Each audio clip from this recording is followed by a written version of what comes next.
26 මේ A level අවුල් වෙලා වගේ හැඟීමක් තියෙන. දැන් මගේ තියරි ක්ලාසස් වල නම් මම මේ ටික කිව්වා. හැබැයි දැන් අද මේ පන්තියට අලුතෙන් සම්බන්ධ වෙච්ච දරුවෝ සෑහෙන පිරිසක් ඉන්නවනේ. ඒ අතරත් ඉන්නවා සෑහෙන දරුවෝ පිරිස මන් දන්නවා ඉන්නවා මේ අපිට A level ගොඩ දා ගන්න පුළුවන්ද? දැන් කෙල වුණා වගේ හැඟීමක් තියෙන ඔක්කොම ඉවරයි වගේ පරාද වෙච්ච හැඟීමක් තියෙන දරුවෝ සෙට් එකක් ඉන්නවන්නේ. පොඩ්ඩක්වත් බය වෙන්න එපා. මේක කරත හැකි. ඉස්සෙල්ලා මානසිකත්වය හදාගන්න කරනවා කියලා. ඔයගලන්ට හොඳ අතීතයක් තිබුණා O level මට්ටමට එනකොට හොඳ අතීත O level හොඳම රිසල්ට්ස් ගත්ත සෙට් එකනේ ඕගොල්ලෝම. දැන් මේ පොඩ්ඩක් මේක අවුල් කරගත්තනේ. යන්න ඕනි රිද්ම් එක අහුන්නේ. සමහරට හරි පන්ති තෝරගත්තේ නැහැ සමහර දරුවෝ. ඒ නිසා මේක ට්‍රැක් පැන්නා. හරි. දැන් හැබැයි අවුරුද්දක් විතර අවුරුද්දකටත් වඩා චුට්ටක් වැඩි කාලයක් ඔයගලන්ට තියෙනවා. ඕක බුද්ධිමත්ව ගේමක් ගැහුවොත් ආයි මෙඩිසින් ඉංජිනේරින් නෙමේ රෑන්ක් හොඳ රෑන්ක් දාලා මේක ඉවර කරන්න පුළුවන්. මං කිව්වා මේ සාමාන්‍ය මගේ තියරි ක්ලාසස් වල මං කිව්වා සෑහෙන ළමයි පිරිසක් ඉන්නවා මගේ පන්ති වලට දෝලන හා තරංග වලදී ඇවිල්ලා හොඳ අයිලන්ඩ් රෑන්ක්ස් ගන්න. මට බොරු කියන්නත් පුළුවන් මං හැමතිස්සෙම කියනවා වගේ හරි. ඉතින් ඔයගොල්ලෝ හොයලා බලන්න.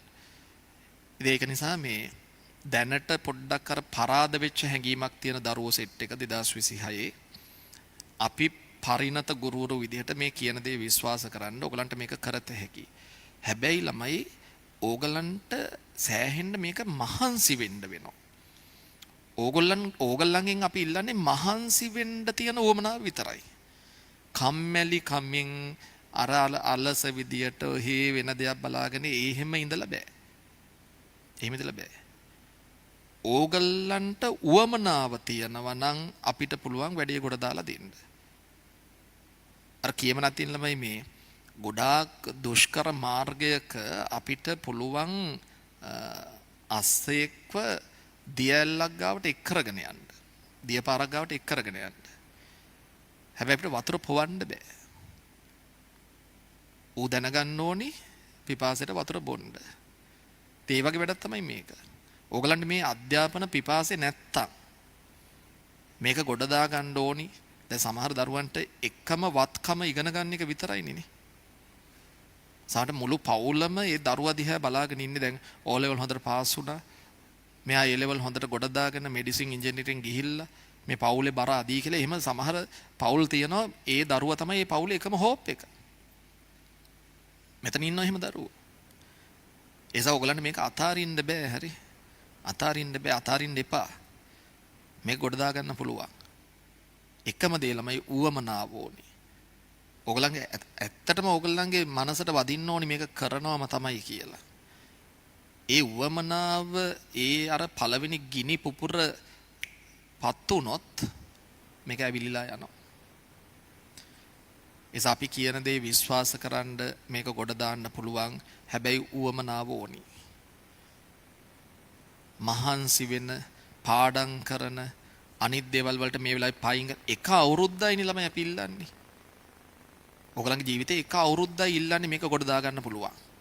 එතනින් පස්සේ ඉන්න ආතල් එකේ මෙඩිසින් ඉංජිනේරින් සිලෙක්ට් වෙලා ආතල් එකේ ඉන්න. එක අවුරුද්දක් මේ කැපකිරීම කරන්න. හරි. අපි වෙනුවෙනුත් නෙමෙයිනේ නේ ඕගොල්ලෝ වෙනුවෙන් මේක. ඔයගලන්ට කරත හැකි. හැබැයි එකම දේ උවමනාව ඕනි.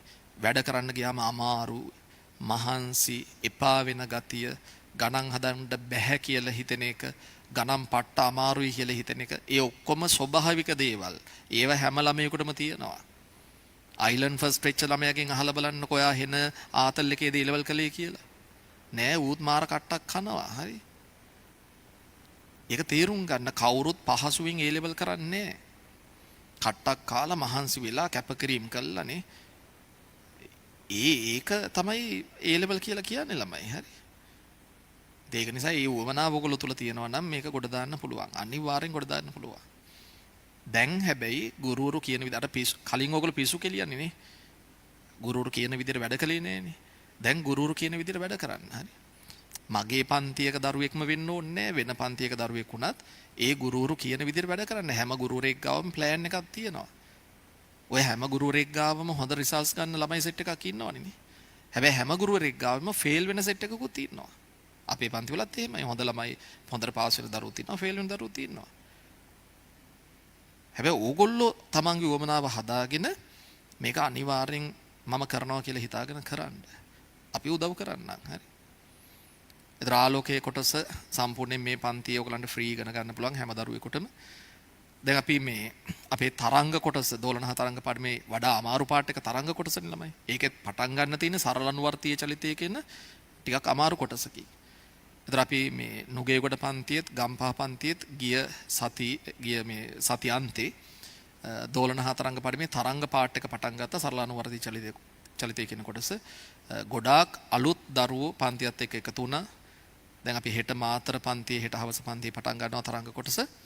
දැන් හිතන්නකෝ මේ ආලෝකයේ කොටස සම්බන්ධ වෙච්ච දරුවෙක් එයාට තරංග කොටස අපේ පන්තියට සම්බන්ධ වෙලා කරන්න උවමනාවක් ආවා කියලා.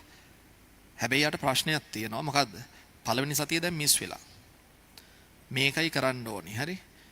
Telegram group එකට add වෙන්න 26යි. ඔය YouTube එකේ තියෙනවා link එක. Telegram group එකට add වෙන්න මම හෙට දානවා දෝලනහා තරංග පාඩමේ තරංග කොටසේ ආරම්භක දවසේ වීඩියෝ එකේ link එක. ඒකට ගිහිල්ලා වීඩියෝ එක බලලා මදි. මේ වැඩේට සෙට් වෙන්න ආස දරුවෙක් ඉන්නවා නම් CR පොතක් අරන් පිටු 80 තනිරුල් පොතක් නෝට් එක ලියන්න. අපි ගණන් දෙකක් හැදුවා. ගණන් දෙකයි හැදුවේ එතන. හරි? හැබැයි අපි නියම ආරම්භයක් ගත්තා. හරි ශක්තිමත් ආරම්භයක් ගත්තා. හොඳ අවබෝධයෙන් කරන ආරම්භයක් ගත්තා. ඒක නිසා ඒ වීඩියෝ කොටස බලන්න Telegram group එකට මම දාන්නම් link එක. බලලා නෝට් එක ලියලා දෙවෙනි දවසේ මිස් කරගන්න නැතුව පන්තියත් එක්ක සම්බන්ධ වෙන්න. ළමයි දෝලනහා තරංග ඒකකයේ ගොඩ දා ගන්නවා කියන්නේ ෆිසික්ස් පේපර් එකේ ලකුණු 20ක්. ලොකු වෙනසක් ළමයිගේ ජීවිතේ කරන්න පුළුවන් මේකට. හැබැයි මතක තියාගන්න මේ එකක්වත් දැන් මේ ඔයගලන්ට ඇති වෙනවනේ ටිකක් අර මොරාල් බැහැලා හිටපු ළමයින්ට දෙන්නම් බැටේ වගේ එකක් නේ. එහෙම දෙන්නම් බැටේ වගේ හිතුණට මේ එකක්වත් පහසු නෑ ළමයි. මාර කැපකිරීමක් කරන්න ඕනි. හැබැයි ඒකයි මම කිව්වේ අර ඕගොල්ලෝ ගාව මේ උවමනාව තියෙනවා නම් කැපකිරීම කරන්න පුළුවන් උවමනාව තියෙනවා නම් අපි දෙන උදව්වෙන් ඔයගලන්ට මේක කොට දාන්න පුළුවන්. දෙක විශ්වාස කළා වැඩ කරන්න. අපි ලබන සතියේ 8:30ට සඳුදා 8:30ට නැවත මේ පන්තියේදී මුණ ගැහෙනවා. එකම ඉල්ලීම මගේ. හැම දරුවෙක්ම ලබන සඳුදා පාඩමට සම්බන්ධ වෙන්න කලින් එක පැය භාගයක් අද උගන්නපු ටික බලන්න. එක පැය භාගයක් ඕනත් නෑනේ තාම පොඩ්ඩනේ ඉගෙනුවේ. විනාඩි 15ක් කියන්නකෝ. එක විනාඩි 15ක් අද කරපු ටික බලන්න. ඕගොල්ලන්ගේ ඔන්න ඔය පුරුද්ද නෑ හරි. ගිය සතියේ එතකොට අද වහන පොත ඊළඟ සතියේ නිකම්ම අරිනවා. එච්චරයි. ලෑස්තිවිල්ලක් නෑ. ඔය දුර්වලතාවය හදාගන්න එක විනාඩි 15ක් රමු. ටික ටික මේක ඉවර වෙයි. ටික ටික ගණන් හදන වැඩ ඉස්සරහට යයි. ප්‍රැක්ටිකල්ස් එහෙමත් ඔයගලන්ට කරනවා. මේක කරමු. එහෙමත් ඔයගලන්ට කරනවා. මේක කරමු. පටන් ගත්තා වගේ නෙමෙයි වැදගත් වෙන්නේ ළමයි මේක ඉවර කරන විදිහ. හරියටම වැඩ ටික ඉවර කරගත්ත ළමයා තමයි ජයග්‍රාහකයා වෙන්නේ. හරි? හරි. එතකොට මාතර පන්තියේ ළමයි හෙට තරංග කොටස පටන් ගන්නවා. නොගේගොඩ ගම්පහ පන්ති වල ළමයි සරල අනුවර්තීය චලිතයේ දෙවෙනි දවස තමයි එතකොට මේ සතියන්ත ලබන සතියන්ත පන්තිය තියෙන්නේ. හරි? නොගේගොඩ පන්තියේ දරුවෝ මතකනේ බ්‍රහස්පතින්දා පෝය වුණාට මොකක්ද තියෙනවද? ඔයගලගේ පේපර් ක්ලාස් එක කිසිම වෙනසක් නැතුව 2:30 6:30 තියෙනවා. හරි. එහෙනම් අදට පන්ති වැඩ අපි මෙතනින් නතර කරමු.